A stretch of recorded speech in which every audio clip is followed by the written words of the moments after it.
Welcome. Have you ever wondered why the rich keep getting richer while most people struggle paycheck to paycheck? It's not just luck.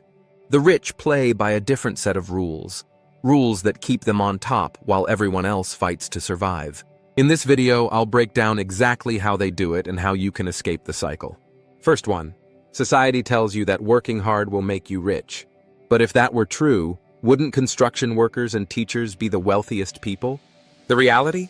The rich don't trade time for money. They trade money for more money. They focus on building systems that generate income for them while they sleep.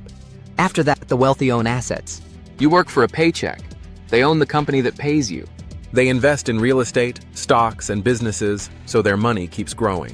While most people are spending on liabilities, new phones, cars, and vacations, the rich are acquiring assets that increase their net worth over time.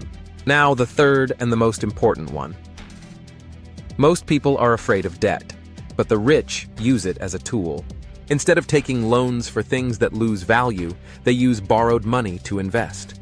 A billionaire doesn't buy a mansion with cash. They finance it at low interest and use their cash to make even more money elsewhere. Meanwhile, the average person is buried in credit card debt for things that won't pay them back. Segment 4.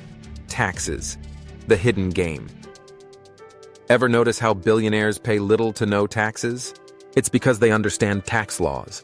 They use loopholes, set up businesses, and invest in tax-advantaged accounts to legally pay less. Meanwhile, regular employees get their taxes deducted before they even see their paycheck. The system is built in favor of those who know how to use it. The rich stay rich because they surround themselves with other rich people. They exchange ideas, opportunities, and investments that most people never hear about. Your network is your net worth. If you're always around people struggling financially, you'll never break out of the cycle. Now that you know the game, it's time to start playing it.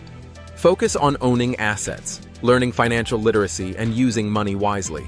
If you found this video valuable, hit that like button and subscribe for more insights on money, investing, and financial freedom. See you in the next one.